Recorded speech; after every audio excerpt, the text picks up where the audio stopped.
মামুন খালেদ বলল, নাজমুস সাকিব, আমি ফ্লোরিডাতে, আপনি কোথায় আছেন? আপনার জন্য সালমান এফ রহমানের পক্ষ থেকে একটা উপহার আছে। আমি উপহারটা নিয়ে আপনাকে পৌঁছে দেব। আপনি ওনার বিরুদ্ধে আর কিছু করবেন না। উপহারটা কি ছিল জানতে ইচ্ছে পরে করে। আমি বললাম যে, কি উপহার? বলে, উনি আপনার জন্য $৬০,০০০ পাঠিয়েছেন। মাত্র? হ্যাঁ। তো আমি বললাম যে, উনি আমাকে আমার ভ্যালু তাহলে $৬০,০০০ উনি নির্ধারণ করল।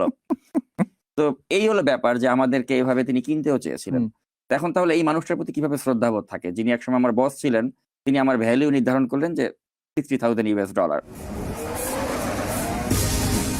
কথা এবং আপনি সালমান এফ রহমান সম্পর্কে একটি বিষয় বলেছেন যে তিনি কখনো সাংবাদিকতায় প্রভাব খাটাতে চেষ্টা করেননি কিংবা কোনো ধরনের সেন্সরশিপ দেওয়ার চেষ্টা করেননি। যে আপনি আসাদুদ্দৌলার কথা বলেছেন, সেই ইন্টারভিউ পরেই তো আপনার সাথে জি। যে আইন শৃঙ্খলা রক্ষাকারী বাহিনীর দেখা সাক্ষাৎ হওয়া শুরু হলো। জনাব সালমান এফ রহমানকে অ্যারেস্ট করা হয়েছে। যে প্রক্রিয়ায় অ্যারেস্ট করা হয়েছে সেই প্রক্রিয়ায় অ্যারেস্ট তিনি আদৌ হয়েছেন কিনা